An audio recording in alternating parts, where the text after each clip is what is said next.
Namaste. Happy Diwali, everyone. This is a special time for the many Hindus, Sikhs, Jains and Buddhists who call Australia home, and for the hundreds of millions of more all around the world. At the time of the new moon, on the darkest day of the month, Diwali carries a powerful message of light dispelling darkness. Most years, we often think of this as something theoretical, a concept, rather than something that is lived or experienced. But this year, Diwali's message has a special significance as we respond to COVID-19. We're looking for that light amongst what has been a very dark year. This year, all of us have had to face the most dramatic shock in generations. Lives have sadly been lost, dreams have been shattered, livelihoods destroyed, education disrupted, darkness descending in too many places. But this Diwali, I say we have many reasons to hope here in Australia. This year, despite our worst fears, we have supported each other, we have encouraged each other, and we've stood together, even if we couldn't stand too close. We've drawn strength and inspiration from our medical professionals, our teachers, our cleaners, our aged care workers, retail staff, care workers, police, Defence Force personnel, our scientists, so many more who have responded to the crisis with compassion and professionalism. And we have marvelled at our medical researchers, of course, working around the clock on a vaccine that nations like Australia are committed to sharing with the rest of the world.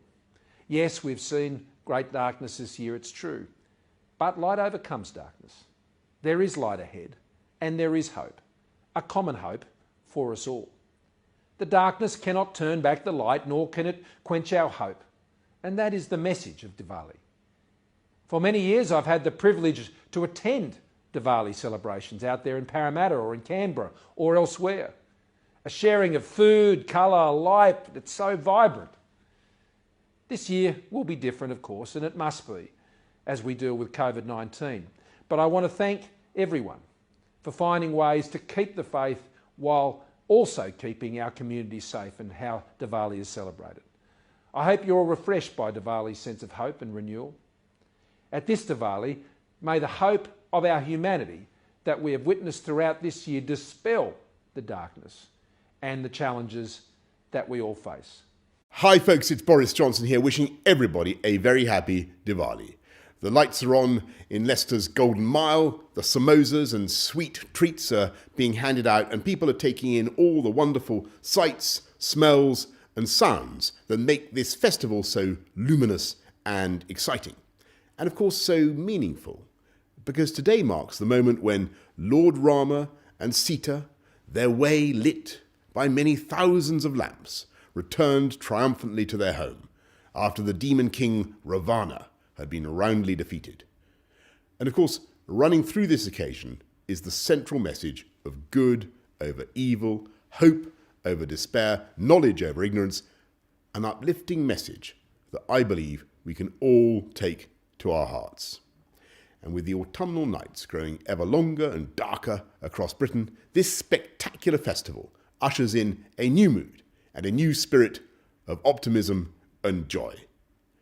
So whether you've been celebrating on Soho Road in Birmingham, enjoying a ride on the Wheel of Light in Leicester, or you're going along to watch the fireworks later this week, this really is a festival that can bring all of us together. And to British Indians, for whom this festival means so much, I want to express my personal admiration and respect for everything you do for our country. Quite simply, Britain would be a lesser country without your contribution. From running our most successful businesses to leading scientific research, serving the public in our NHS, our police, our armed forces, at every turn, making our country more prosperous, healthy, generous, and secure. So, to everyone celebrating Diwali here in Britain and around the world, I want to wish you all a happy Diwali and a joyful and successful New Year. Shubh Diwali.